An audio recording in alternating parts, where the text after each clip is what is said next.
Hey, everybody. What's going on? Doing a quick video right now.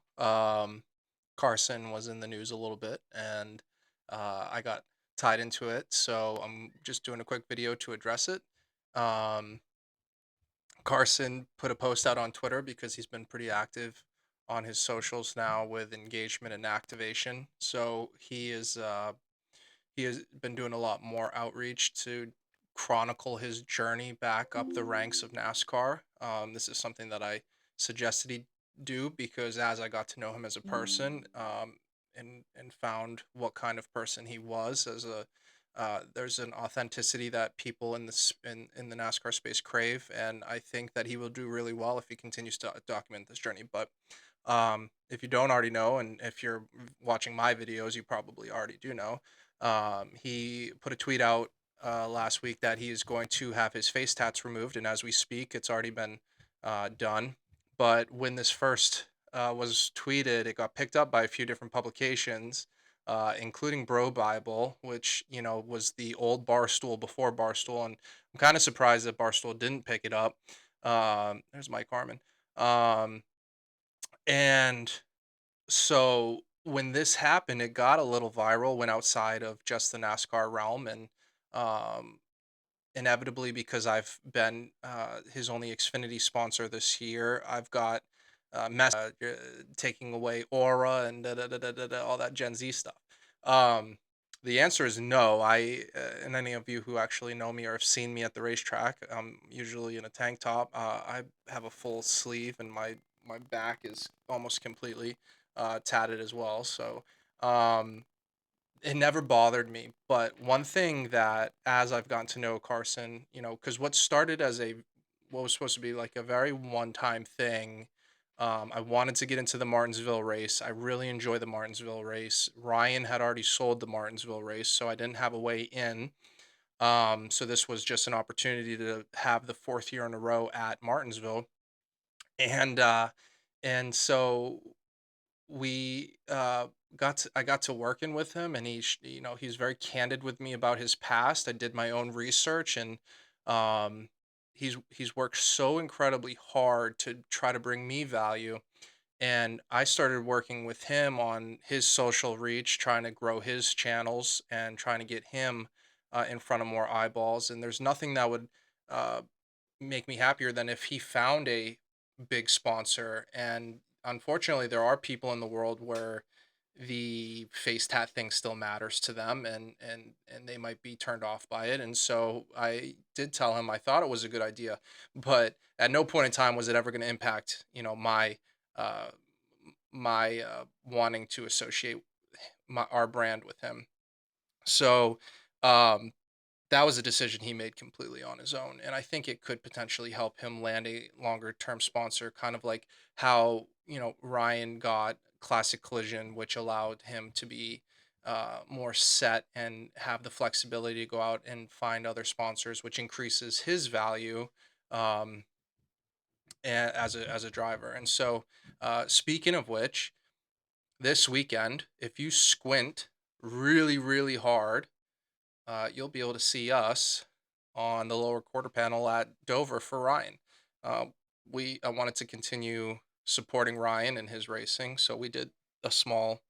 I mean, it's still a lot of money. Don't get me wrong, but we I want to make sure that he continues his journey because he's a great race car driver, and a good friend as well. So that being said, going back to the conversation at hand about long-term viability of sponsors, NASCAR as a whole, the drivers are basically, when the teams are not farming the sponsorships, it's up to the drivers, which is why you see drivers go in and out, and a lot of people call them pay drivers, but at the end of the day, they're basically salesmen getting these.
problem for me going forward. I continue to do racing because I really enjoy it and I do utilize it for a few different avenues, including for our Employees Appreciation Day and for treating franchisees, treating vendors. Um, and there are other opportunities out there that I think we can find as well if we continue to poke and prod at it. Um, but just to really quick speak to the effort that Carson has put in, I have his Instagram pulled up right now, and we have the Cars Tour on there, which is a part of racing that I wasn't really exposed to, at least not, and it wasn't the Cars Tour per se, but when I was little living in Maine, we had Beach Ridge Speedway, and there was some late model racing there. Um, but that is something that Rick put together, and just the nicest family you can ever meet. And Rick did that to show appreciation for what we've been doing, and that is incredibly fun as well.